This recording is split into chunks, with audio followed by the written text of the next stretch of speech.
Hey, it's time for Uber Grace, and it's great to be with you here today. I hope you're loving life and having a touch of the Zoe Hahionos, a touch of that awesome, eternal, godlike life in your life today, as opposed to being a sinner, being someone who is lost in their false, misshapen identity.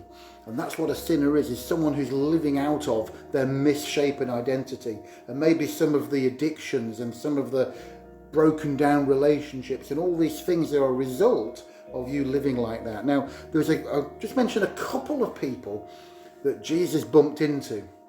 One of them, he was in town in Jerusalem, and they brought to him a woman who'd been caught in adultery, actually caught in the act. I mean, that is embarrassing, or what? But anyway, they dragged the woman to him, but not the man. Typical for them back then. They dragged the woman to the man. And Jesus said to him, to all the crowd that were wanting to stone her to death. Lovely people. But he said to them, those who have not sinned, not done anything wrong, whatever, cast the first stone. And of course the older, wiser ones like, he's got us. So they all left first, and the younger ones that were still desperate to chuck a stone or two, they eventually left. Eventually there was just him and the woman standing there. The crowd had all gone, maybe the disciples were there too. And he just said to her, where's your accusers now? Okay, go and sin no more. Was he asking that woman to actually go now and never do anything wrong at all? Was he asking that lady to never ever put a foot wrong? I don't think he was. I think Jesus knows what we're like. He was tempted in every way. He knows what it's like to be human. I don't think he was asking that of anybody, never mind this woman. But she was a sinner. And sinning is actually about living out of this sense of wrong identity. Yeah?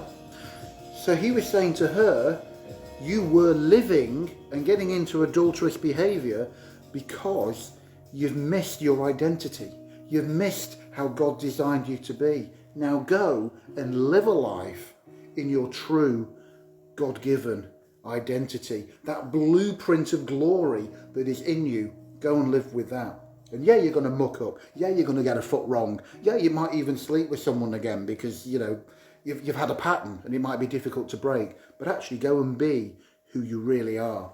There's another guy who got healed. And I think it was the one with the pool, and Bethesda pool, if you know your Bible. And Jesus said to him, go and sin no more. Again, was he expecting this guy to go off and live a life of sinless perfection? No, I think Jesus is a little smarter than that. I think he knows what we're really like. It's just the Pharisees and the modern day revivalists that would push that barrier, that weight upon you. No. What he said to him was, you've been living less than who you are. You've been sat by that pool for 40 years, never quite able to get in. You don't think you're worth anything. You don't think you're really worthy of getting healed. Well, I've just healed you. So now go and live a life of being in that identity. Your God-given blueprint of glory. For you, Jesus might say, go and sin no more. He's not telling you to go and live a life of sinless perfection. I've said it twice now in either story. But yeah, for you too. Get in touch with who God says you really are.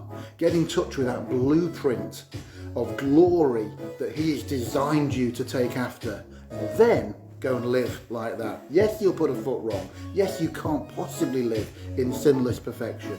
But you can go and sin no more by raising above the missing the mark and falling short and living out of that amazing identity, that blueprint of glory that God has designed you for.